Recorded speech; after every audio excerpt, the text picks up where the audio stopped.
Assalamualaikum warahmatullahi wabarakatuh. Bagaimana kabarnya Bapak Ibu? Masih sehat? Sudah saling kenal dengan teman-temannya setelah kemarin Ramadan? Pertama-tama saya mengucapkan selamat ya atas pelantikan Bapak Ibu sekalian pada tanggal 19. Oh iya. Semoga aman ya Bapak Ibu. Amin. Masa 5 tahun aman-aman saja dari kasus-kasus dari DKPP, dari APH maupun dari inspektorat kami di sini ya. Jadi ya sepertinya pokoknya ikutin aja aturan yang berlaku. Saya seperti itu ya, semoga aman ya Bapak Ibu sekalian ya. Oke, saya perkenalkan dulu, nama saya Nurul Fitriani. Saya masuk ke Bawaslu itu dari tahun 2017. Dulu saya di bagian keuangan, kemudian pindah ke bagian pengawasan internal, sebelum sekarang menjadi inspektorat utama. Kemudian tahun 2020 saya dapat amanah menjadi kabak pengawasan dan humas di Bawaslu DIY, Provinsi DIY. Kemudian tahun 2021 saya pindah ke Bawaslu Provinsi Jawa Tengah menjadi kabak administrasi. Kemudian tahun 2022 saya kembali ke inspektorat utama. Jadi hampir setiap tahun saya menerima SKW. Kemudian langsung materi karena tadi sudah ada molor kita mulainya ya. Kali ini saya akan menyampaikan materi terkait pengawasan internal, akuntabilitas keuangan dan kinerja dan pengawas pemilu. Oh ya, saya tanya di sini banyak yang ikut kamu atau ada yang baru ya? Baru. Banyak yang baru juga ya. Nah, ini yang di belakang bisa melihat di layar masing-masing aja. Oke, saya sedikit reminder terkait tahapan pelaksanaan pemilu pada tanggal 14 Februari 2024 nanti ya. Mungkin kalau sekarang sudah masuk di bulan September, jadi di situ nanti ada terkait pencalonan pasangan calon presiden dan wakil presiden pada 7 Oktober 2023 sampai 13 November 2023 dan seterusnya ya Bapak Ibu sekalian ya. Nanti bisa dibaca di PKPU-nya bisa. Sepertinya ini tidak ada tentang perbawaslunya, ada nggak ya di kita? Perbawaslunya nggak ada ya? Masuk PKPU ya, dibaca ya. Kemudian terkait akuntabilitas keuangan dan kinerja, dasar hukumnya di sini adalah Undang-Undang Nomor 1 Tahun 2024 terkait perbendaharaan negara. Jadi kalau inspektorat itu nanti geraknya itu nanti terkait pengelolaan keuangan Bapak Ibu, baik itu keuangannya maupun kinerja. Karena sebenarnya antara kalau kita melihat betul organisasi Bawaslu, fungsi sekretariat itu adalah memfasilitasi dalam tanda positif ya Bapak Ibu, memfasilitasi semua apa yang dilakukan oleh para komisioner baik provinsi maupun di kabupaten kota. Tapi tolong nanti ketika Bapak Ibu sudah mulai bersinggungan dengan komisioner, fasilitasnya bisa terkait dengan penyediaan BMN, penyediaan saat lainnya maupun terkait keuangan, tolong nanti diikuti rambu-rambunya bahwa kita memfasilitasi dasarnya dari IPA, bukan dari anggaran yang tidak bisa disediakan oleh Bawaslu. Nanti saya akan ceritakan yang lebih lanjut di sini. Oke. Kemudian turunan dari Undang-Undang Nomor 1 Tahun 2004 yaitu ada Peraturan Pemerintah Nomor 60 Tahun 2008 tentang sistem pengendalian intern pemerintah. Apa itu sistem pengendalian intern? Yaitu adalah suatu proses yang integral pada tindakan dan kegiatan yang dilakukan secara terus-menerus oleh pimpinan dan seluruh pegawai untuk memberikan keyakinan memadai atas tercapainya tujuan organisasi melalui kegiatan yang efektif dan efisien, keadilan pelaporan keuangan, pengamanan aset negara dan ketaatan terhadap peraturan perundang-undangan.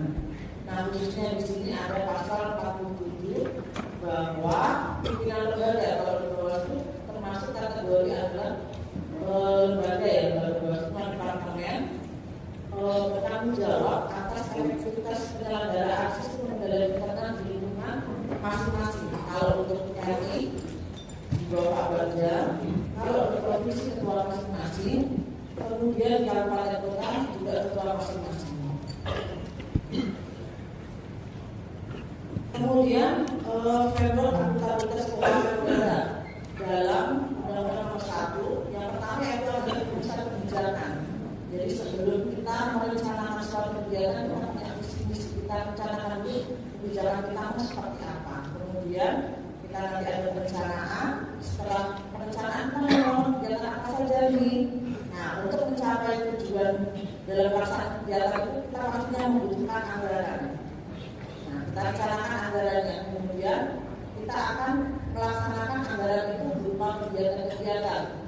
Mungkin kalau Bapak Ibu kabupaten kota bisa pergi, bisa sosialisasi, kegiatan paket meeting, billboard, kami untuk sosialisasi atau misalnya kegiatan bersama KPU, pembahasan terkait tahapan-tahapan pemilu maupun nanti di 2024 juga ada event terkait pemilihan.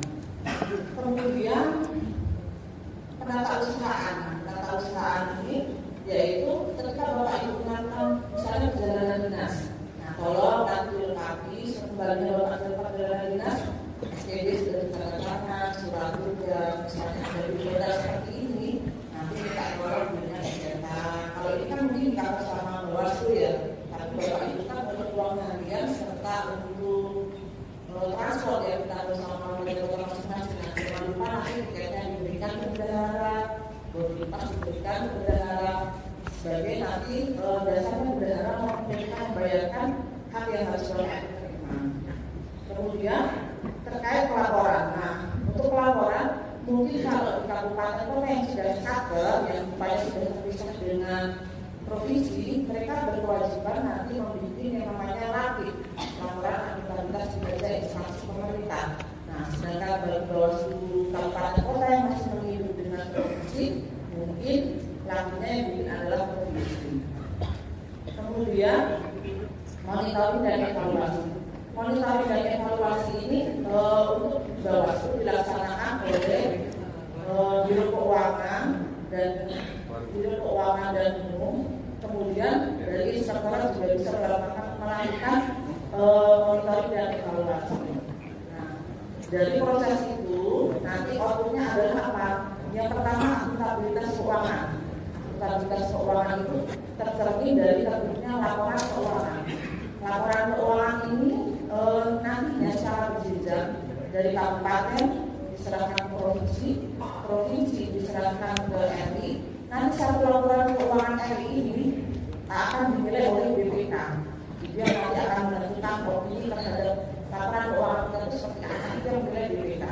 Kalau akuntabilitas kinerja juga berjenjang dari kabupaten kota akan dikompilasi ke provinsi kompilasi ke RI dan kemudian akan dinilai oleh Menpan RI.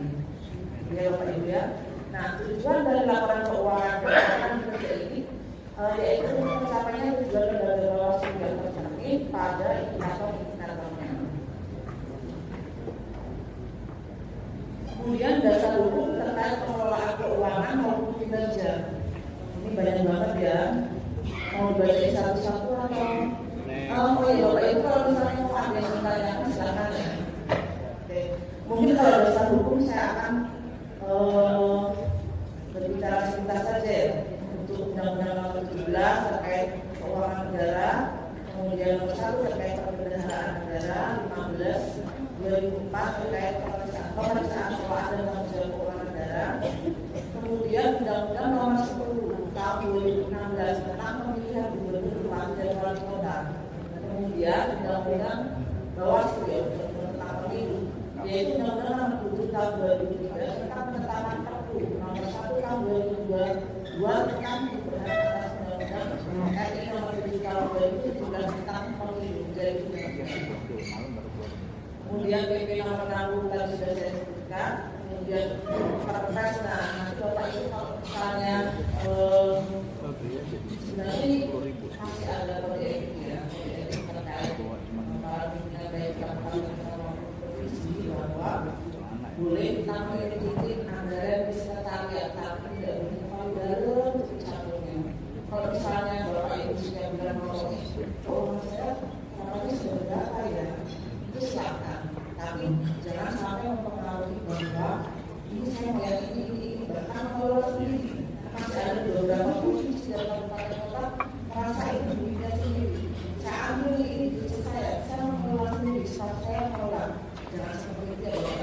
teknis ya, kami mengingatkan karena itu tidak boleh. Kemudian kalau kita memperkenalkan bahwa kita mengelola suatu anggaran seperti kali ini tahun 2023, Menteri Keuangan akan mengeluarkan peraturan Menteri Keuangan tentang standar biaya masukan, dan ini tiap tahun akan berubah-ubah. Misalnya untuk tahun 2023 PMK nomor 83. Kemudian PMK 1. Nah, ini yang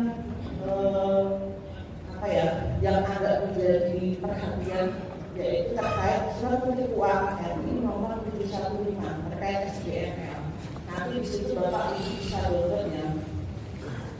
Ada terkait tentang pengawasan tahapan pemilu dan pemilihan. Kemudian ada revisinya surat Menteri Keuangan 19 tahun 2022 memutuskan pengelola keuangan kecamatan.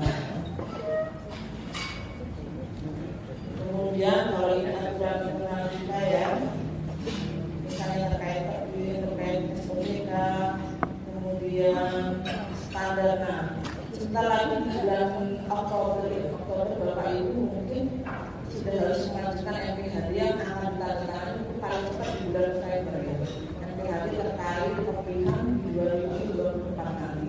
Nah, itu dasarnya untuk menyusun MPHD itu yaitu ada di ini. Keputusan Bawaslu nomor 195/1 2022 tentang standar pendukungan pendanaan kegiatan pemilihan gubernur, bupati serta wali kota. Nah, ini memang setelah adanya putusan Ketua Bawaslu 195/1, kemudian diikuti dengan terbitnya surat Menteri Keuangan 115 tahun 2022, itu memang ada sedikit yang tidak sinkron. Berdasarkan kemarin di BPKP pusat turun ke RI, provinsi maupun ke daerah, membahas bahwa ada beberapa yang penampilannya itu sudah tidak nyambung.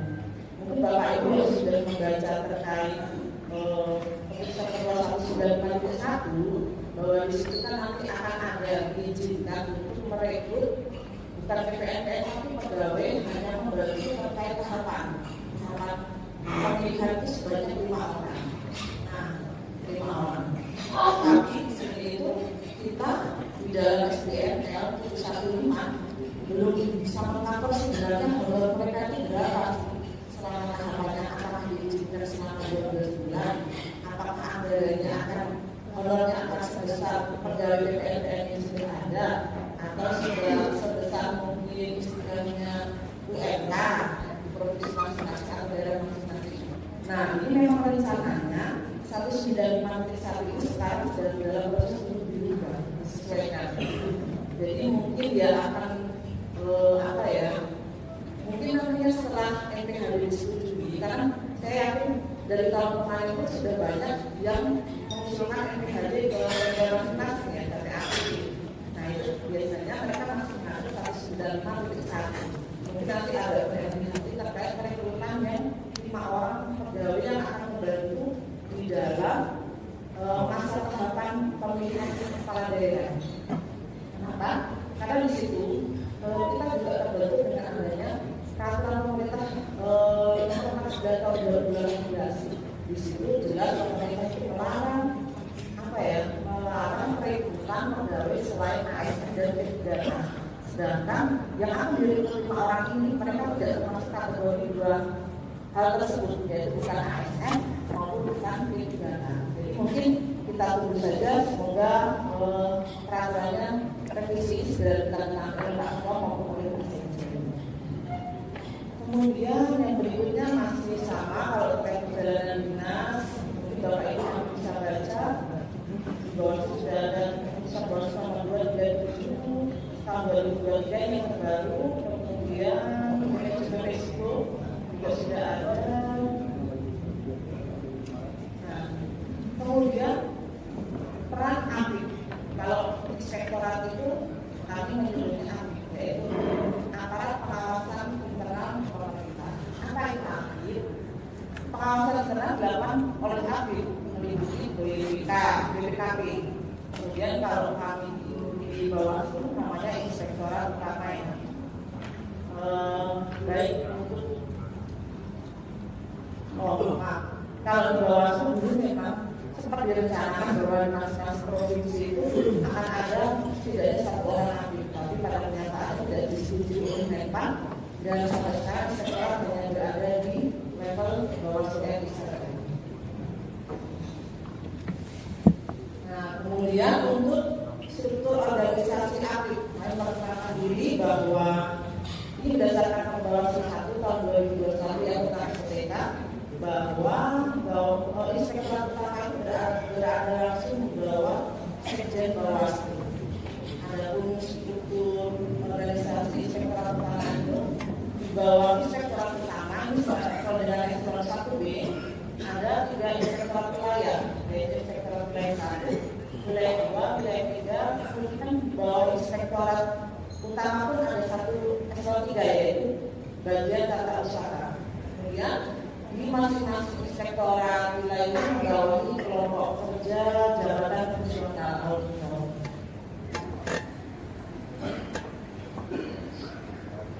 Mungkin saya sambil jalan-jalan di belakangnya biar saya juga nggak Bapak Ibu ya. Nah, mungkin sambil bisa dibaca bahwa pembagian wilayah di inspektorat itu ada 3. Yang pertama inspektorat wilayah 1. Nah, inspektorat wilayah 1 inspektorat wilayah 1 ada deputi bidang administrasi, kemudian ada pusat penelitian pengembangan pendidikan dan pelatihan. Pusat yang sekarang menyelenggarakan pelatihan ini ya. Kemudian untuk provinsinya ada Aceh, Sumatera Selatan, Lampung, Banten, DKI Jakarta, DIY, NTT, Kalsel, Sulut, Sumbar, Maluku, dan Papua. Kemudian untuk inspektorat wilayah juga ada deputi bidang hubungan teknis, Rusdati, Provinsi Sumut, Kepulauan Riau, Bengkulu, Riau, Jawa Tengah, Bali, Kalbar, Kalimantan Utara, Sulawesi Tengah, Sulawesi Selatan, dan Maluku Utara. Sisanya masuk ke inspektorat wilayah. Nah, ini konsep pengawasan internal menurut PP No. 60 tahun 2008 pasal 1 angka 3.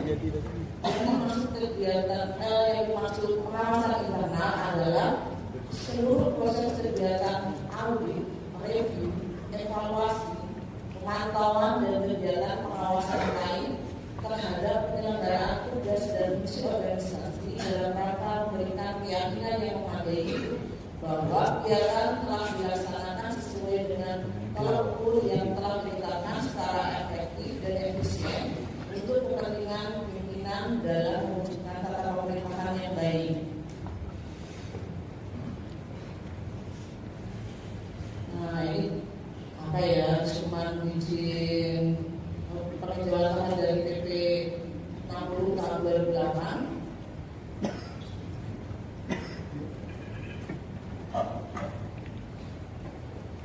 Kemudian di dalam pengelolaan pelaksanaan audit review, evaluasi dan pemantauan di Bawaslu itu di sini ada fungsi manajemen. Fungsi manajemen itu eselon 1 di luar inspektorat, yaitu ada di hubungan teknis sampai level bawahnya sampai di kabupaten kota maupun kecamatan. Kemudian deputi bidang administrasi juga dari pusat sampai dengan di kecamatan. Nah, kami sifatnya harus independen, harus terpisah dengan fungsi manajemen. Jadi kalau lingkup pengawasan internal kami itu kalau dulunya itu inspektorat itu adalah watchdog. Watchdog itu kami melihat Bapak Ibu ini semua kan istilahnya audit ya. Audit itu adalah unit kerja yang akan kami lakukan audit. Kalau pada saat itu memang kami itu watchdog itu istilahnya bagaimana kami sikapnya itu seperti apa Bapak Ibu. Melihat audit itu yang ada di mindset kami hanya mencari kesalahan. Dari Bapak Ibu. Kami itu harus sebanyak mungkin mencari kesalahan. Nah, dengan adanya perubahan peraturan maupun undang-undang terkait audit, tapi sekarang fungsinya menjadi dua, yaitu pembinaan, kemudian yang kedua konsultasi. Pembinaan itu bisa berupa audit walaupun dia nanti tetap audit, tapi di situ masih ada ranah pembinaannya, ada audit, review, evaluasi dan pengawasan. Kemudian kalau untuk konsultasi, ada fasilitasi, pelatihan, advisory service. Kemudian itu pengawasan internal sektor utama. Nah, di sini ada mungkin khususnya utama berdasarkan perbawaslu 1 tahun 2021, bisa Bapak Ibu baca sendiri ya. Kemudian saya akan menjelaskan satu persatu terkait tugas sektoral. Yang pertama yaitu audit.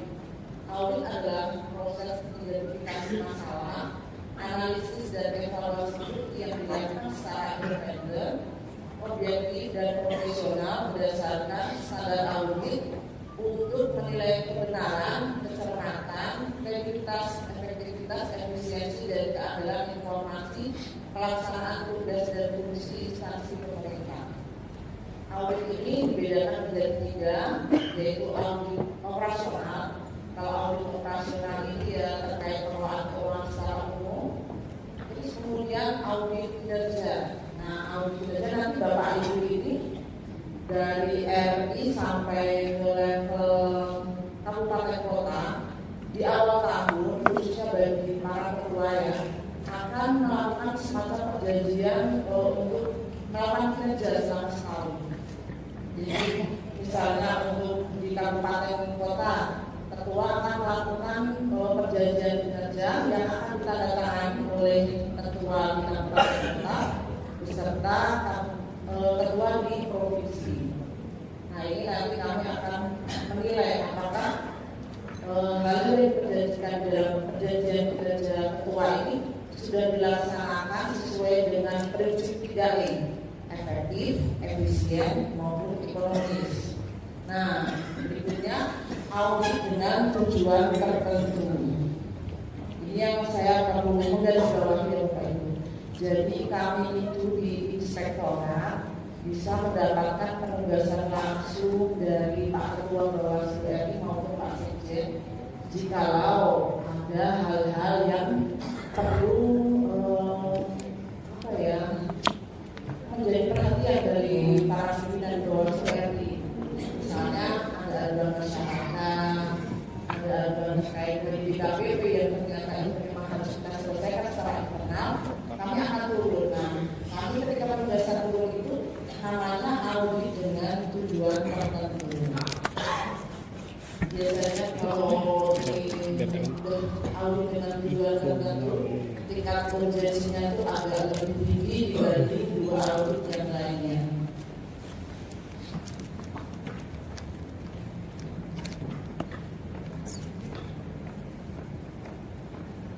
Berikutnya review.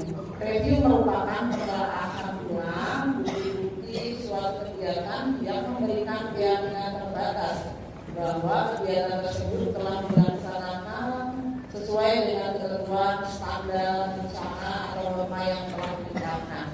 Yang selama ini kami lakukan terkait review yaitu review atas rencana kerja dan anggaran. Jadi misalnya Bapak Ibu nanti untuk 2024 kan masing-masing akan menerima RAB ya, baik di provinsi maupun di kabupaten kota. Sebelum itu RAB disetujui oleh Menteri Keuangan, kami akan melakukan pendampingan untuk melakukan review apakah sesuai dengan SDM atau belum, ataukah outputnya sudah sesuai dengan prinsip 3E atau belum. Kami akan melakukan review di situ. Kemudian review atas laporan keuangan, review atas sistem pengendalian kinerja pemerintah, review laporan kinerja instansi pemerintah, kemudian review rencana kebutuhan BNN dan sebagainya. Berikutnya evaluasi. Evaluasi merupakan rangkaian kegiatan membandingkan hasil atau prestasi suatu kegiatan dengan standar, rencana atau norma yang telah ditetapkan dan menentukan faktor-faktor yang mempengaruhi keberhasilan atau kegagalan suatu kegiatan dalam mencapai tujuan.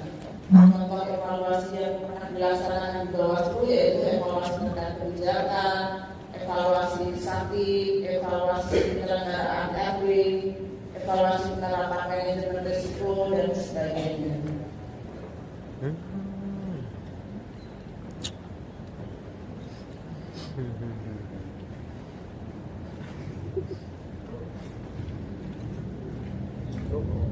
Oke, berikutnya pemantauan adalah proses penilaian kemajuan suatu program atau kegiatan dalam mencapai tujuan yang telah ditetapkan. Contoh-contoh pemantauan yaitu pemantauan tidak lanjut hasil audit. Jadi Bapak Ibu, kalau kami suatu saat datang ke kabupaten kota Bapak Ibu sekalian untuk melakukan audit dan kebetulan di situ ada hal-hal yang menjadi temuan baik bersifat administrasi maupun keuangan. Nah, nanti atas laporan yang sudah terbit itu kami akan melakukan pemantauan. Kalau misalnya administrasi, misalnya dilengkapi dengan SDG, dilengkapi dengan SK, terus kemudian terkait dengan misalnya pengembalian berkas negara, kami juga akan melakukan penagihan pemantauan terkait tidak lanjut hasil audit. Dan perlu Bapak Ibu ingat ya, mohon maaf sekali Pak. Bahkan nanti kita mohon maaf kalau misalnya di Bapak Ibu ada suatu temuan terkait uang yang harus dikembalikan ke kas negara, misalnya Bapak sudah tidak ada di Bawaslu, kami tetap akan mengejar untuk itu disita kas negara. Karena memang sampai saat ini pun kami masih memantau, ada yang memantau 2009, 2011, tahun-tahun sebelumnya kami akan tetap memantau untuk itu dikembalikan ke kas negara. Berikutnya yaitu pemantauan tidak lanjut laporan pengaduan whistleblower system. Nah, kalau dulu memang di kita itu punya aplikasi DBS yang namanya Tetap Lawas, tapi semenjak Kemenpan RB mengeluarkan Spakapol, semua laporan terkait pengaduan masyarakat masuk ke Spakapol. Dan mungkin ya kita berbagi pengalaman saja ya. Jadi nanti tolong kalau ya mungkin Bapak Ibu sekarang masih fresh, baru dilantik, masih belum ada dengan sekretariat, antara komisioner sendiri karena masih masih baru ya. Jadi nanti tolong kalau ada apapun masalah di kabupaten atau di kerja Bapak Ibu masing-masing, tolong itu diselesaikan di internal. Jangan sampai ada aduan yang ke DKPP atau bersurat langsung ke Pak Ketua Bawaslu RI atau masuk ke Span Lapor. Karena apa? Ya efeknya kalau sudah ke Pak Ketua langsung, kami akan turun mengadu Kemenpan melalui Span Lapor turun, kami juga akan turun mengecek karena di Menpan begitu masuk di sistem dia akan berwarna merah dan Menpan itu minta penyelesaian terkait aduan masyarakat sampai di statusnya hijau. Kemudian berikutnya yaitu terkait pengadaan barang dan jasa. Nah ini ada beberapa provinsi yang sudah bersinggungan terkait pengadaan barang jasa ini karena apa-apa ini memang riskan. Dan mungkin kami juga perlu mengingatkan bahwa nantinya yang akan melakukan perikatan dengan Pemda untuk melakukan tanda tangan NHD adalah para ketua. Jadi kalau mungkin hati-hati sekali terkait pengelolaan juga. Kenapa? Karena memang kami pun mengetahui bahwa memang pengelolaan kita itu masih lemah dan itu saat ini mungkin kita masih mengelola APBN ya sampai nanti 3 bulan pasca bulan Februari 2024 dari sampai Mei. Sedangkan rencananya hibah itu akan sudah mulai cair masuk ke rekening penampungan hibah di kabupaten kota masing-masing itu paling cepat di bulan November Desember. Jadi mohon hati-hati karena memang di dalam hibah kelemahannya tidak ada peraturan bahwa sehari mengenai berapapun uang itu silakan, tapi harus berhati-hati karena belajar dari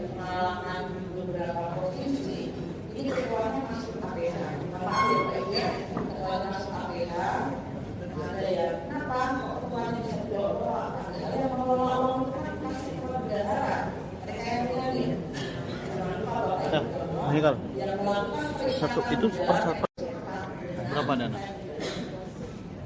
Pangkal Pinang 5,6 kayaknya. 6 5,6 M. Tertinggi itu Beltin 8,7, 8,4 ke 8,5. Kedua Belitung Nah, kedua Belitung 8,3. tolong diperhatikan banget. Jadi tidak seberapa layar Huawei ini. karena yang memang ketika di badan ini mungkin Bapak Ibu bisa googling ya, googling kasus dan juga yang Beda senyum kawan. Nah, itu untuk apa sih Bang? Maksudnya? Untuk pengelolaan pilkada. Kita ya. Nah, pilkada masing-masing kabupaten kan beda sumber anggaran. Senyum penjahat. Kalau APBN untuk pemilu, pilkada pakai APBD. Penggunaannya ke arah mana tuh kita? Bisa Pilkada, contohnya ya kegiatan-kegiatan kita yang selama ini sosialisasi apa sosialisasi, tapi untuk pilkada terpisah ya. bisa karena undang-undangnya kan beda. Pemilu undang-undang 7, pilkada undang-undang 10 2016. Iya. Siap. Muka kau Bang, muka penjahat kau Bang. Habis ini kita susun renja, Apa tadinya pula? rencana jahat. Jadi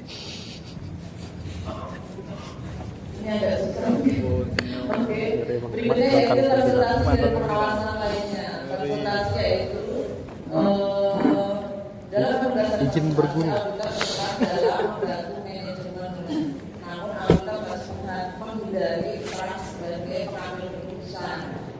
Nah intinya kami itu hanya memberikan ya kalau misalnya kan di bawah kabupaten kita maupun provinsi itu ada yang asetnya masih baru, yang mungkin dari Pemda mereka belum kenal paham terkait pengelolaan keuangan di Bawaslu. Bawaslu itu kan mengambil APBN ya, karena dari APBN yang dikeluarkan dari Kementerian Keuangan, sedangkan dari Pemda itu mereka biasanya yang mengatur dari peraturan dari Pemda setempat. Jadi ada peraturan bupati, ada peraturan dari bagian ekonomi yang seperti apa.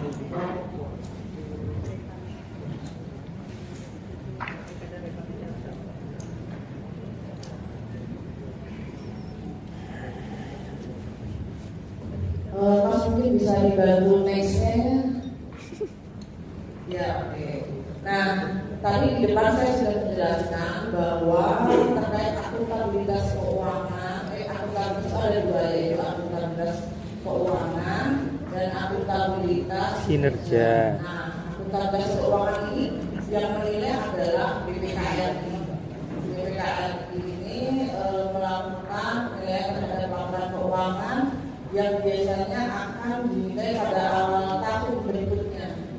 Alhamdulillah setelah 8 tahun berturut-turut Bawaslu memperoleh opini laporan keuangan yaitu WTP, wajar tanpa pengecualian. Nah, di sini saya kurang tahu juga untuk provinsinya yang di sini siapa saja, tapi biasanya menjadi langganan periksa BPK yang tahun yang pertama yaitu Sumatera Utara itu pasti. Jadi kalau nanti kalau kabupaten kota sekitar ibu kota Sumatera Utara sekitar Medan berhati-hati karena biasanya BPK akan turun untuk memeriksa. Ya. Ganas. Yang kedua yaitu Ganas. Jawa Tengah. Jadi Jawa Tengah tolong berhati-hati, terutama misalnya kalau sekitar Kendal, Demak, Kota Semarang, Kabupaten Semarang itu berhati-hati. Kemudian berikutnya yaitu Provinsi Jawa Timur.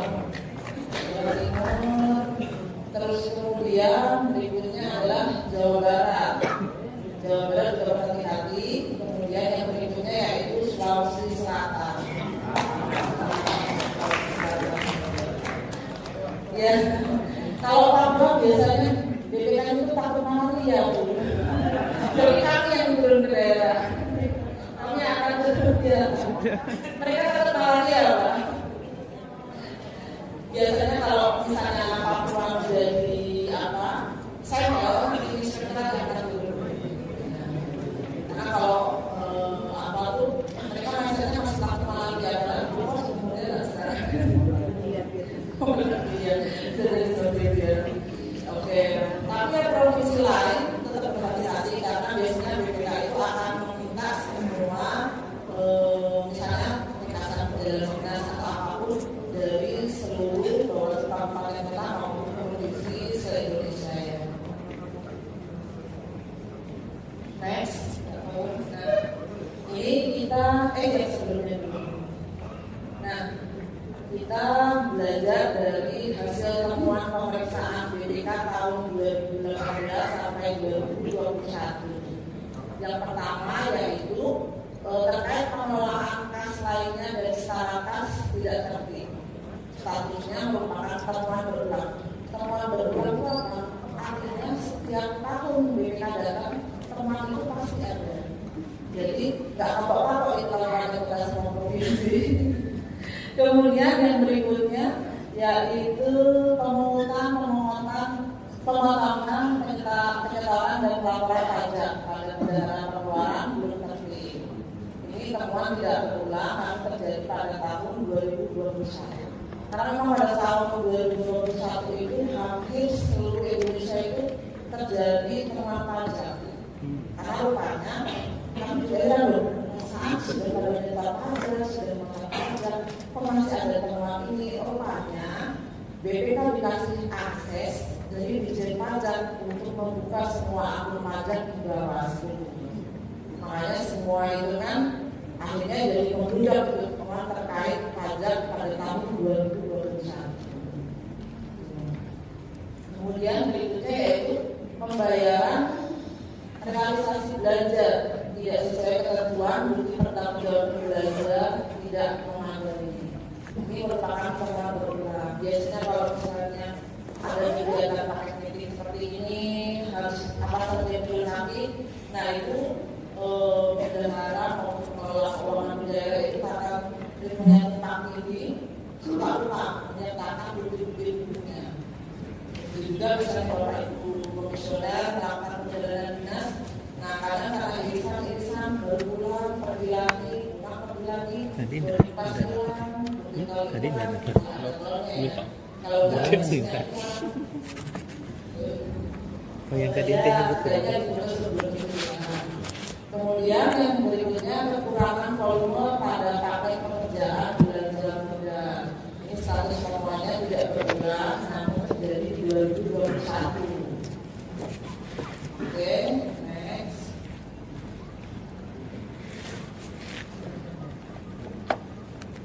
Oke, kemudian ini titik kritis temuan BPK mau saya bilang di 2022, tapi ini belum pernah jadi saya secara bisa bilang titik kritis temuan BPK.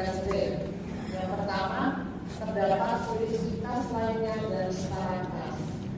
Kemudian yang kedua, kelebihan pembayaran melalui Pokja.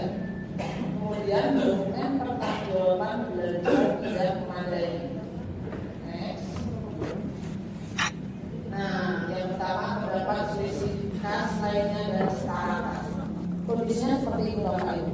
Jadi yang pertama, bendahara itu harusnya dia mengelola uang baik yang berada di bank maupun yang berada di dalam berangkasnya.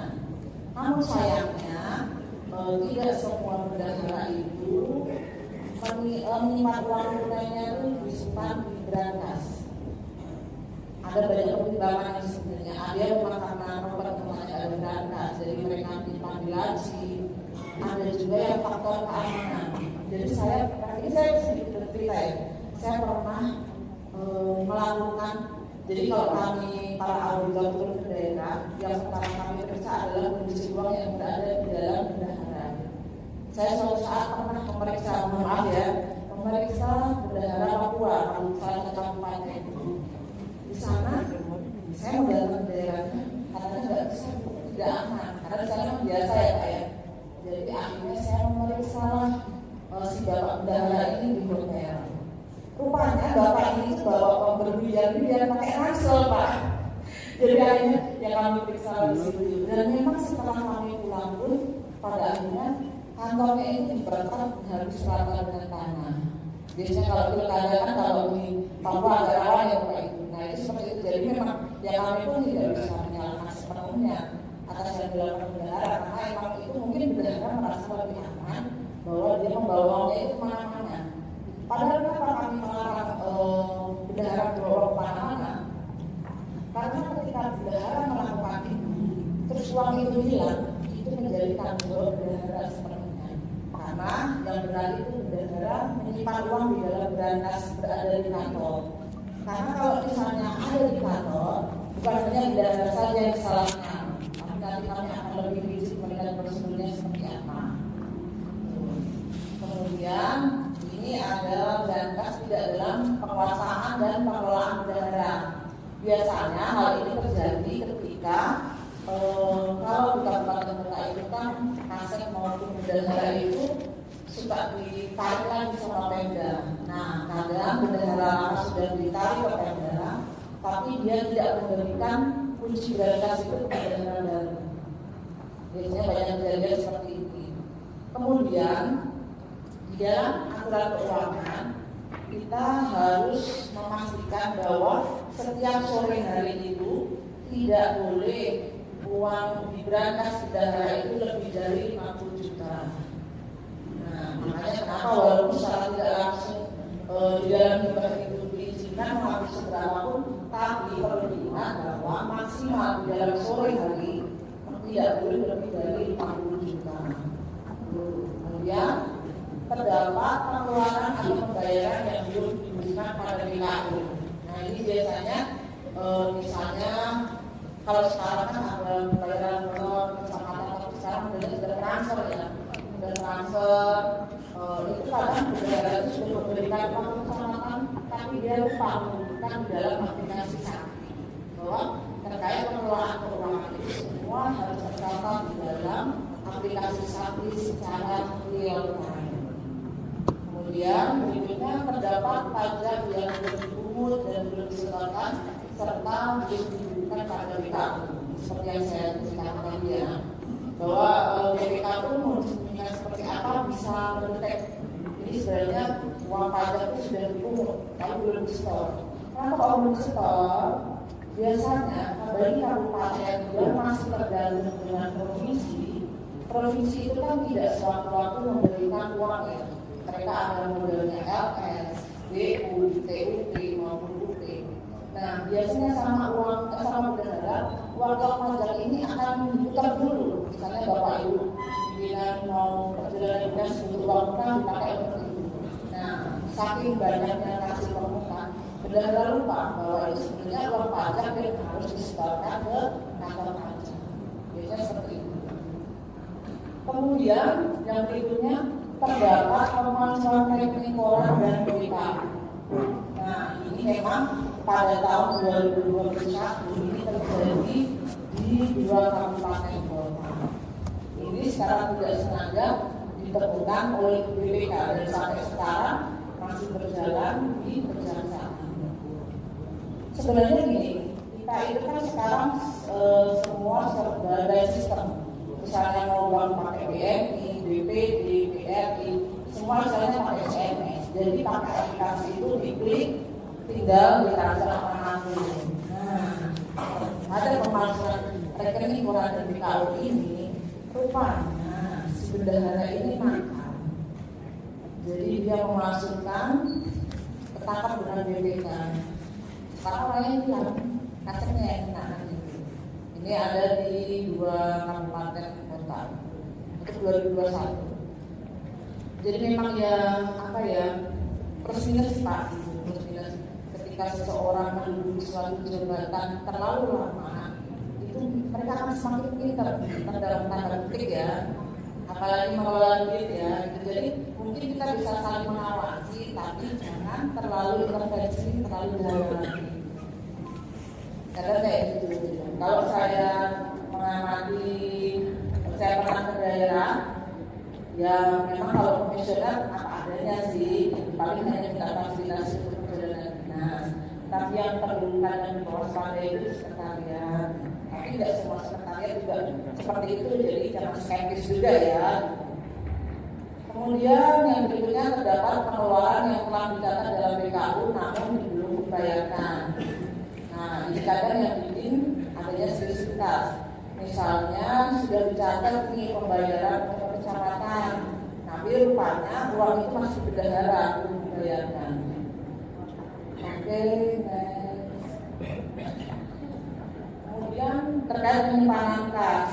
Nah, ini kalau tadi di atas itu kondisi yang ada di lapangan, kemudian kalau yang aturan yang benar yaitu bahwa bendahara baik bendahara pengeluaran maupun bendahara pengeluaran pembantu itu membuat rincian kebutuhan belanja yang diajukan ke PPK.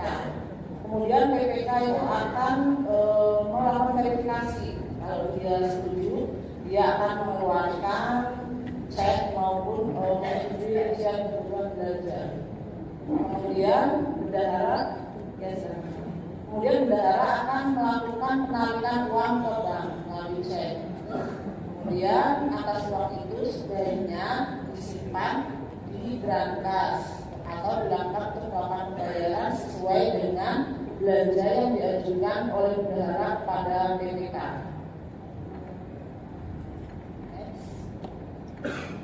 Berikutnya terdapat pengeluaran pembayaran yang belum dibukukan pada PKU. Seperti yang saya ceritakan tadi, itu kondisinya di lapangan. Sedangkan ini adalah kalau kami di inspektor menyebutnya kriteria. Kriteria itu apa yang seharusnya dilakukan sesuai dengan peraturan yang berlaku. Yang pertama, bendahara atau BP maupun BPP melakukan pembayaran atas belanja dilengkapi dengan bukti, misalnya nota, aplikasi, tiket, boarding pass, untuk menatausahakan bukti pengeluaran. Kemudian bendahara melakukan pencatatan belanja pada BKU sesuai dengan bukti pengeluaran secara real time. Real time itu begitu uang keluar langsung catat saat juga pada aplikasi Sakti. Kemudian terkait pembayaran menggunakan uang muka. Nah ini kan sebenarnya di dalam aturan Bawaslu kita itu diizinkan ketika Bapak Ibu akan melakukan perjalanan dinas boleh mendapatkan uang muka sebesar 50% dari uang harian maupun hotel. Tapi ya kalau kabupaten kota yang masih tergantung dengan provinsi yang mohon bersabar karena kadang uangnya itu dari provinsi juga terlambat karena provinsi juga tidak bisa melakukan misalnya kalau uang itu revolving itu misalnya kita mencairkan uang dari provinsi dan kabupaten kota 1 miliar. Nah nanti akan kita ajukan ke Kementerian Keuangan. Terus kita akan memutar uang itu. Ada kalanya perputaran uang itu terlambat karena dari kabupaten A sudah selesai, kabupaten B maupun C itu belum selesai dan itu menganggap provinsi untuk memutar uangnya itu yang dipakai untuk membayar Bapak Ibu sekalian, misalnya perjalanan dinas. Tapi kalau misalnya mau bulan, insya Allah tidak sih karena itu langsung masuk ke rekening Bapak Ibu sekalian. Kemudian terkait pengelolaan uang muka ya. Pertama, bendahara menerima permintaan uang muka dari divisi maupun pelaksana perjalanan dinas. Kemudian memberikan uang muka disertai tanda terima uang muka. Ini formatnya ada di dalam peraturan perjalanan dinas Bawaslu ya. Saya katakan perjalanan dinas. Kemudian melakukan pencatatan pembayaran uang muka pada buku pembantu uang muka pada aplikasi Sakti. Kemudian setelah dicatat, masing-masing divisi menyerahkan SPJ terkait pelaksanaan perjalanan dinas. Kemudian bendahara akan melakukan pencatatan belanja pada BKU aplikasi Sakti sesuai dengan bukti pengeluaran real Bapak Ibu ya. Next. Nah, kalau ini kelebihan pembayaran melalui Pokja. Kondisi yang ditemukan oleh BPK yaitu pembayaran Pokja melebihi jumlah anggota Pokja karena ini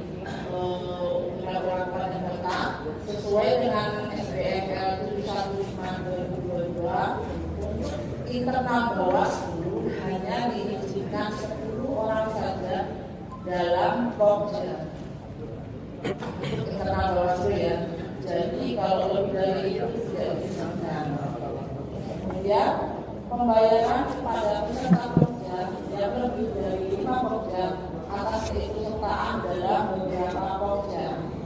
Jadi di sini memang dibatasi berdasarkan Surat Menteri Keuangan nomor 715 tahun 2022 tentang SDMR bahwa Bapak Ibu di kabupaten kota, provinsi maupun RT maksimal hanya boleh mendapatkan honor Pokja 5, dan itu bukan hanya internal Bawaslu tapi eksternal Bawaslu pun Bapak itu maksimal 5. Jadi misalnya kan kadang kalau Bapak Ibu ketua maupun anggota kan ada yang jadi anggota dari KPU ya. Nah kalau misalnya di KPU maupun di Pemda sudah mendapatkan, misalnya KPU dapat 1, Bawaslu di Pemda dapat 1. Jadi Bapak Ibu hanya boleh mendapatkan 3 honor Pokja dari Bawaslu. Jadi total maksimalnya hanya 5 Pokja, baik itu internal maupun eksternal Bawaslu. Ya. Kemudian Pokja tidak melibatkan instansi lain. Nah ini dulu pernah kejadian di salah satu provinsi. Itu semua kabupaten kotanya mengembalikan ratusan juta untuk Pokja. Kenapa? Karena mereka membentuk Pokja di dalam timnya hanya orang Bawaslu saja. Jadi tolong nanti ketika menyusun SK Pokja setidaknya ada 1 orang eksternal. Banyak ya, apalagi kalau misalnya sudah tahapan ya, bisa dari KPU, dari Bangpol, kalau misalnya APK bisa dari Satpol PP. Saya ajarin maksudnya.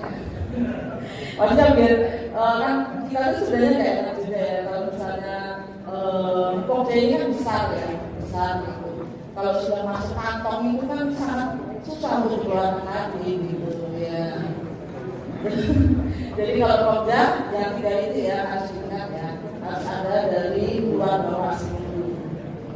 Kalau penyebabnya memang ada yang kurang pemahaman terkait akar Pokja, grup A khusus dengan staf penanganan PLN kayaknya yang khusus untuk ini perjanjian itu. Jadi mereka nyari dokumennya di Pokja itu sampai ke kecamatan. Ya kan? DPD Mungkin kemarin yang para itaber yang pernah dulu 2019 sampai kecamatan. Sekarang dirapihin itu tidak mengizinkan adanya Pokja di kecamatan. Jadi mulai tahun 2022 Pokja itu hanya untuk sampai di kabupaten. Itu jumlahnya juga bersih, tidak seperti dulu kan jauh-jauhan banget ya. Dan aturan ini berlaku untuk pemilu maupun untuk pilkada. Ketentuannya ada di bawah ini mengenai melalui Pokja PMK nomor 83 kalau kita SDM 2023. Nanti kalau 2024 SDM-nya menyesuaikan ya. Kemudian Surat Menteri Keuangan nomor 715 tahun 2022 tentang SDMR, pengawasan tahapan pemilu dan tahapan pemilihan. Oke, yang pertama, apa yang dimaksud Pokja? Pokja merupakan perlengkapan fungsi atau tugas tambahan kepada pejabat negara atau pegawai ASN, non-ASN, di samping tugas pokoknya sehari-hari. Yang kedua, Pokja bersifat koordinatif yang mengharuskan untuk mengikutsertakan kementerian, lembaga atau instansi pemerintah lainnya di luar penyelenggara pemilu atau berikutnya untuk jumlah orang yang berasal dari internal Bawaslu di setiap Pokja. Untuk Bawaslu pusat berarti maksimal 25, untuk provinsi maksimal 15, untuk kabupaten kota maksimal 10 orang. Kemudian Pokja sifatnya temporer, pelaksanaannya perlu diprioritaskan dengan durasi kerja setiap Pokja maksimal 3 bulan. Jadi kalau misalnya Pokja DPT 3 bulan, Pokja penertiban APK 3 bulan. Tapi itu juga perlu diperhatikan. Jangan sampai tahapannya cuma sebulan, bentuk pekerjaan 3 bulan. Kan itu nggak masuk akal juga ya.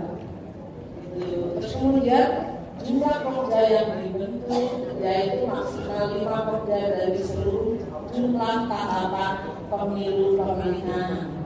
Jadi selain Bapak Ibu diizinkan mendapatkan 5 pekerja, nanti tolong memperhatikan ketika menyusun MPHD bahwa di dalam MPHD itu selama semua tahapan sampai selesai hanya diizinkan ada 5 pekerja.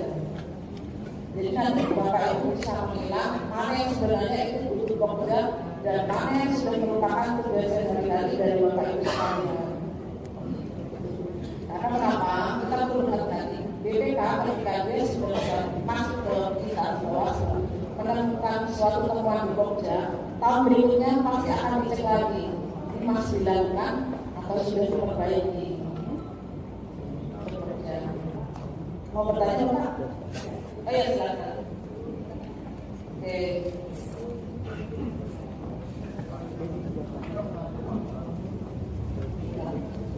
Ya, bismillahirrahmanirrahim. Assalamualaikum warahmatullahi wabarakatuh. Terima kasih Mas Zubair. Saya nomor 206 atas nama Dewan Tijas asal dari Kabupaten Bogor, Provinsi Tenggara. Yang saya pertanyakan adalah terkait dengan Pokja yang notabene hari ini kami dari Kantor Melibatkan unsur lain atau Komisi Kejaksaan dan sampai hari ini kami selalu dipertanyakan pengalaman 2019 kemarin itu setiap bulan itu diterima dan sekarang jadi perlakuan yang berbeda dengan nomor 75 ini dari waktu keuangan sehingga jadi perlakuan berbeda dan kira-kira bagaimana menyiapkannya karena waktu 2020 kemarin ada juga arahan dari Bawaslu RI yang diwakili oleh DA menyampaikan kesimpulan diusahakan ini karena terjadi perbedaan perlakuan antara Pokja Gubernur dengan Pokja lain. Hanya persoalan saja. Demikian saja. Jadi menurut wassalamualaikum warahmatullahi wabarakatuh. Saya jawab dulu ya, maaf ya. Jadi memang ada rencana Bawaslu itu saat ini sedang melakukan istilahnya apa ya, untuk melakukan perubahan terkait SBML 715/2022. Bawaslu ini untuk Gakumdu ini dibikin tersendiri dengan keunikan apa yang dilakukan oleh Gakumdu. Di situ ada unsur polisi, ada unsur kejaksaan maupun Bawaslu. Pada saat itu Kementerian Keuangan meminta bahwa ada telah khususnya Bawaslu, khususnya Gakumdu itu apa bersama dengan SBML. Bawaslu pada saat itu sudah melakukan telah, kemudian kepolisian juga sudah melakukan telah, kejaksaan juga sudah melakukan telah. Namun kemudian minggu lalu mereka sudah melakukan paparan ke Kementerian Keuangan. Dan Kementerian Keuangan masih minta satu syarat lagi yang harus dipenuhi oleh Bawaslu. Nah saat ini memang prosesnya Bawaslu sudah meminta telah terakhir sebelum disetujui oleh Kementerian Keuangan. Terus bagaimana terkait dengan treatment honor mereka yang memang sudah diminta? Kan tahun lalu ada yang sudah mencairkan 3 bulan ya. Tahun ini bervariasi, ada yang masih memang kasetnya belum mencairkan, ada yang sudah 1 bulan, ada yang 2 bulan, bahkan ada yang sudah 3 bulan. Gitu. Nah memang pada saat itu kalau kami dari inspektorat turun, kalau misalnya belum dicairkan, kami pasti akan wanti-wanti mohon bersabar untuk menunggu peraturan dari Kementerian Keuangan terkait Gakumdu. Jika sudah terlanjur dicairkan, ya semoga aman. Asumsinya gini, asumsinya nanti memang apa yang dimintakan oleh Bawaslu itu akan terpenuhi dan Kementerian Keuangan mau mengeluarkan surat yang sifatnya surut mundur ke belakang. Jadi untuk melegalkan apa yang dibayarkan oleh Kasek Provinsi maupun Kabupaten Kota. Nah itu memang si Kementerian Keuangan sepertinya sudah memberikan lampu, tapi memang kita sama-sama mengerti bahwa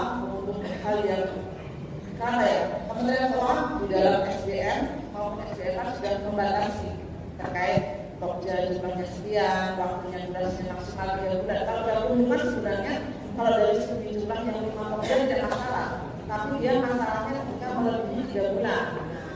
Jadi kalau saran saya memang menurut saya, karena kenapa? Kalau misalnya itu dibayarkan dan ternyata tidak dinaungi oleh aturan dari PPKU, itu akan rumit. Karena kita ada kesusahan menagih uang yang sudah masuk ke kejaksaan maupun kepolisian. Dan saya yakin itu kasih kita nggak mau menjelaskan gitu. Makanya mohon bersabar dulu kalau itu karena PR itu di deputi teknis sudah ada upaya itu sejak awal tahun. Karena pada saat itu itu menjadi temuan BPK. Jadi BPK ya sudah ini tidak menyangka teman tapi mohon dilengkapi dengan aturan dari BPK. Ya itu untuk Pokja ini juga menjadi masalah. Baik.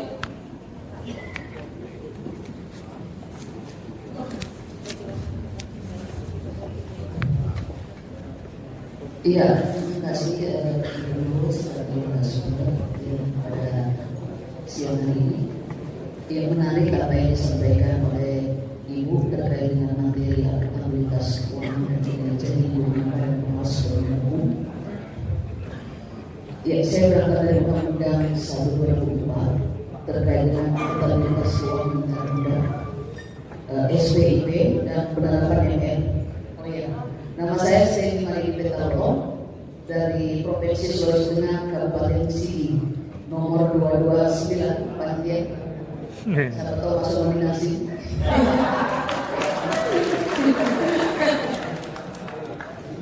Ya, ini kalau kita bicara SPIP dan penerapan MR yang efektif pada rangkaian tahapan, melihat alur tahapan di sini, khususnya saya dari tahapan awal berkaitan dengan kebijakan yang mana perumusan kebijakan kalau kita ketahui kan berada di tatanan Bawaslu RI. Nah, terkait dengan Inspektorat Utama ini kan melekat di Sekretariat Jenderal Bawaslu RI kalau kita disebut. Nah, ini kita sekarang di lingkungan internal Bawaslu kan mengalami kendala yang cukup besar. Ya, kenapa saya katakan kendala keuangan yang lebih besar? Karena mungkin di 514 kabupaten kota ini sebenarnya kita segitunya. Kenapa? Karena jajaran Pemko kita, khususnya di teman-teman kecamatan dan pengawas desa, yang mana sekarang menurut toba kita yang dalam tahapan ini masuk ke bulan September, triwulan ke-3, sementara ke-4, menjadi semester 2. Nah, ini memang kalau kita lihat praktisnya untuk dukungan anggaran, ya sama sekali ini ya tidak terpenuhi, tidak ada sama sekali. Ya, pencairan dana pemilu dari rekening kabupaten maupun ke rekening kecamatan. Nah, ini mungkin juga nanti minta penjelasan. Ya, supaya nanti kita bawa pulang ke kabupaten. Ya, karena di situ juga melekat kerja-kerja teknis. Ya, dukungan anggaran ini kan berkaitan dengan dukungan untuk kerja-kerja teknis pimpinan. Ya, kalau bicara pimpinan ini bukan hanya di tatanan kabupaten dari RI, tetapi sampai ke tingkat pengawas desa.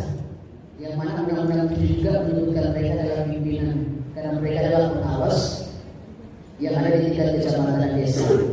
Ya, jadi ini yang saya mau sedikit bukan juga kritisi, tapi mungkin minta pencerahan dari Inspektur Utama terkait dengan kebijakan mungkin terkait kegiatan yang melekat dalam POK di pada 2023 yang outputnya juga di situ terkait dengan perencanaan.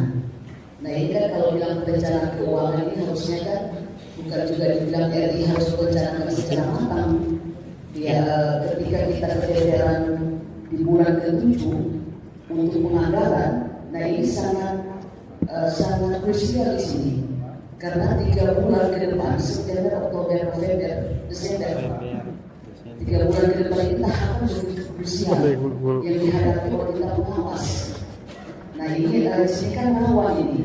ketika terjadi keterlambatan dengan anggaran yang sampai saat ini kita ketahui masuk bulan kedua. Ya di September Polisi jaksa nanya ini. September ini masuk bulan ketiga. Ya mungkin masukan buat Bawaslu ini melalui Gubernur sebagai eksekutif utama. 39 mana? Ya terkait dengan anggaran. Kemudian yang terakhir, ini masih berkaitan dengan kebijakan yang berdampak pada anggaran yang dikeluarkan oleh Bawaslu RI. Kuning-kuning apa kuning-kuning? yang Kita mana? Sama. Ketika diberikan Mana kita? materi dari RI, kesempatan Mario. Rio. Ya, karena itu kebijakan. Pantau, Bos. Eksekusi dari anggaran. Pantau. Jadi di kabupaten ini kan hanya eksekusi kebijakan. Secara otomatis juga eksekusi anggaran. Yang berkaitan dengan kebijakan RI ini terutama untuk tenaga kontrak. Tenaga kontrak yang melekat di Sekretariat Bawaslu Kabupaten Kota, yang mana RI mengeluarkan satu kebijakan bahwa adik-adik yang tenaga kontrak yang non PNS yang melekat di Sekretariat Bawaslu Kabupaten Kota, yang kalau kita lihat keberadaan yang mereka itu 95% tenaga kontrak kita yang ada di kabupaten itu yang sifatnya masih kontrak ASN itu hanya 5% saja. Nah ini ketika terjadi kekosongan, misalnya contoh mereka resign, mengundurkan diri, itu tidak diperkenankan kita melakukan pergantian. Nah ini kan sangat fatal untuk dukungan teknis yang pokoknya nanti sebentar berkaitan dengan kinerja. Ini ya kan sayang kan ada anggarannya. Kemudian ketika terjadi kekosongan kita tidak digunakan untuk mengisi. Ya padahal anggarannya tersedia di APBN. Ini harus ditinjau ulang. Kemudian terkait dengan juga masa tugasnya mereka. Masa tugasnya mereka ini kalau tidak salah kita kontrak sampai November. Oh November ya? Oh iya. Nah ini juga kalau dipikirkan juga mendadak. Ya karena di tahapan yang sangat krusial ini menghadapi beberapa bulan lagi voting, 1 bulan voting kemudian mereka harus diberhentikan. Nah ini kan bicara lagi kebijakan RI lagi. Nah ini mungkin masukan ini. Kemudian minta pencerahan juga dari Gubernur sebagai eksekutif utama. Sekian. Wassalamualaikum warahmatullahi wabarakatuh.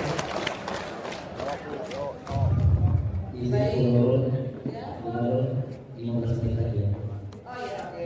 Nah, kayak ini pertanyaannya pasti akan disukai oleh semua komisioner.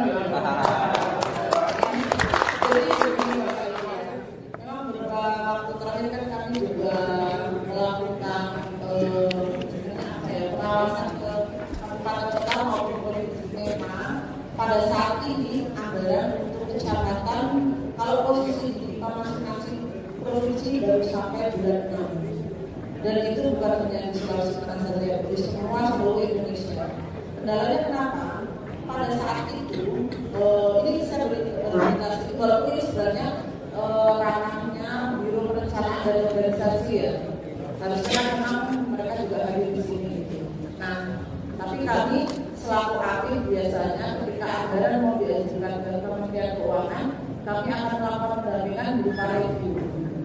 Pada saat itu sempat di bulan berapa saya lupa ya, ada surat terkait realokasi anggaran terkait semua kabupaten kota maupun provinsi itu untuk meneliti atas anggaran itu mana yang sudah terlaksana dan tahapan mana yang sudah terlewati, itu semua ditarik ke provinsi. Terus provinsi berjenjang ditarik untuk ke RI. Pada saat itu memang ada beberapa provinsi, itu ada yang dipanya itu masih diblokir semenjak awal tahun. Ini mungkin saya sebutkan untuk semua ya, biar kalau semua nggak usah bertanya-tanya lagi kenapa perginya sudah habis, karena tahunnya diblokir Bapak Ibu ya. Kenapa diblokir? Karena pada saat awal menyusun anggaran dia tidak bisa memenuhi kaidah-kaidah yang ditetapkan oleh Menteri Keuangan, yaitu melalui Dirjen Anggaran. Dan itu mungkin kalau menurut saya kurang paham. Terus kondisinya memang beberapa minggu yang lalu saya melakukan review terkait Bawaslu istilahnya mau meminta anggaran belanja tambahan AGT. Nah itu memang pada saat itu kami melakukan review terkait bentuk karena di wilayah 2 itu membawa review teknis, kami melakukan review terkait 3 yang ada di review teknis. Sedangkan anggaran untuk Bapak Ibu provinsi dan kabupaten kota itu yang melakukan review wilayah 1. Tapi biasanya ketika kita akan melakukan revisi anggaran, kita ambil di anggaran penjagaan tambahan, itu biasanya semua akan serentak satu kali. Karena kenapa? Karena itu berpengaruh kepada revisi di kita. Begitu revisi kita terlalu sering dilaksanakan, Dirjen Anggaran juga akan menilai indikator kinerja pengawasan anggaran kita itu jelek. Makanya itu sangat berhati-hati. Kenapa jelek? Karena berarti bahwa ini ketika merencanakan di awal dia tidak matang. Kenapa dia di tengah jalan kok melakukan revisi terus? Padahal memang di tengah jalan kita tahapan ini kan pasti akan banyak kita beberapa PKD ini harus melakukan pengawasan ini. Nah kemarin itu kita bisa memberikan angin surga ya, harapannya di September ini ambil itu akan turun. Karena ini Pak Sekjen sudah tahu ini sudah disampaikan, makanya memang upayanya itu segera mungkin terkait ambil ini September turun. Karena memang kemarin itu bahkan ini bukan masalah kodam atau operasional di kecamatan saja ya, tapi mereka itu di kecamatan itu ada sewa mobil, ada sewa laptop, ada sewa kantor. Nah itu saya juga pusing. Kenapa? Ketika itu perikatan dilakukan secara manual, maksudnya tidak melalui lelang atau tidak melalui aplikasi katalog, itu bisa nanti duit maksudnya dalam memulai bulan. Nanti ingat kalau kita ada pengertian yang bisa dipakai karena itu seperti itu masih tetap. Tapi ada beberapa provinsi yang melakukan pengadaan sewanya itu melalui aplikasi katalog yang dari dikelola oleh FKBP. Nah itu akan menunjukkan kenapa? Karena mereka tidak bisa membuat tanggal mundur. Tanggal yang ada di tanggal mundur ya. Maksudnya demi adanya SPC seperti itu tidak bisa. Itu memang kemarin dia bisa lebih September ini bisa cari untuk kecamatan. Karena memang apa ya sekarang itu beda dengan tahun 2019 lalu. Pada saat dulu itu kan memang kita sudah tahapan tidak ada istilahnya Bawaslu dan KPU itu dipotong seperti kementerian lain. Karena kita sudah tahapan. Tapi sekarang mereka tidak mau seperti itu. Gitu kenapa? Karena bisa kita ambil maksudnya ini kasarnya Bawaslu itu misalnya mengelola anggaran SPM.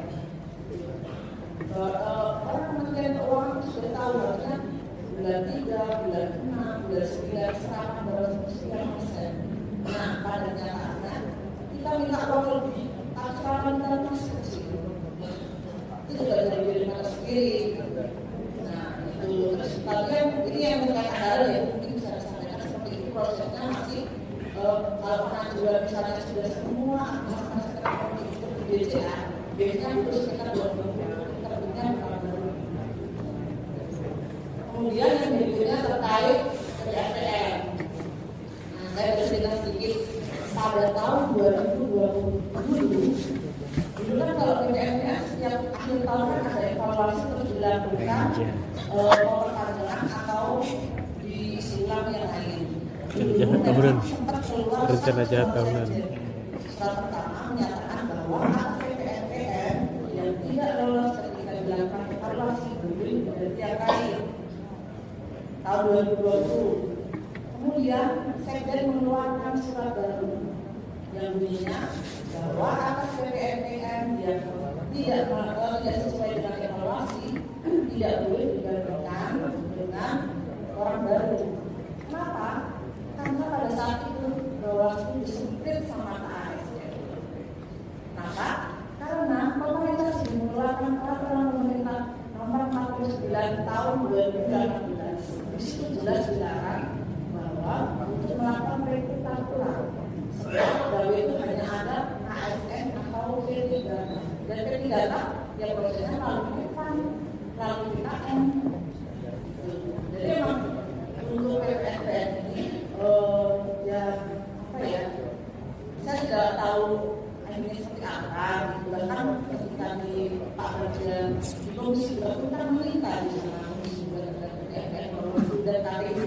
ini karena memang sama-sama tahap yang krusial.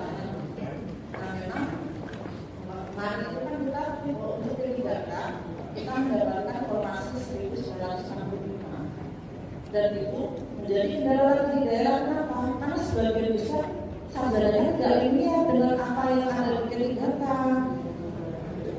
Ya, kan kemarin fokusnya itu kalau saya membaca secara garis besar justru anak ekonomi untuk mengisi tenaga di keuangan, anak-anak sarjana asing kan gitu ya. Jadi memang sebagian besar untuk yang sarjana itu miss. Nah, kemarin itu memang sudah dilakukan pelantikan tanggal 20 Agustus itu terkait P3K yang awal. Namun kemarin juga ada edaran baru para kasek kayak sampai ke kabupaten kota bahwa atas tenaga kontrak Bawaslu yang lama-lama yang sudah masuk ke database dilakukan semacam reformasi. Apakah saya juga tidak tahu karena itu bicaranya di SDM. Apakah itu nanti untuk memenuhi kekurangan yang ada dengan sarjana yang seadanya baru nanti formasinya yang diatur ulang atau seperti apa kita juga belum tahu. Karena kita dari inspektorat belum pernah melakukan review terkait untuk yang P3K ini, bukan P3K. Untuk yang P3K ini itu jadi memang kalau untuk aturan tidak boleh merekrut yang baru itu sudah ada larangannya di dalam peraturan pemerintah nomor 49 tahun 2018. Nah, mungkin nanti kalau untuk yang terkait tahapan pilkada itu kan memang dalam apa ya putusan Bawaslu ya, putusan Ketua Bawaslu 196/1 itu akan ada 5. Tapi itu memang hanya terkait tahapan saja selama tahapan. Kalau tahun yang berbeda memang dibatasi 12 bulan. Nah kalau yang ini karena masih ada perubahan, saya belum melihat sampai berapa bulan. Dan memang ya kalau kami kan kemarin memberikan masukan karena sekarang sudah disusun oleh perencanaan guru keuangan ya, karena merekrut 5 orang ini pun harus hati-hati, jangan sampai itu nanti kita diasumsikan merekrut baru seperti di PP 49/2012. Makanya sekarang sudah dilakukan semacam telah dan analisis dasarnya merekrut ini seperti apa, kodenya mereka besarnya seperti apa. Karena kasihan juga kalau mereka sudah direkrut, kalau sudah masuk ternyata aturan lain yang tidak bisa mengayomi aturan itu. Jadi kalau ini memang kemarin ya apa ya kalau di keuangan kita masukkan yang bilang ya secepatnya karena kabupaten kota sudah melakukan peningkatan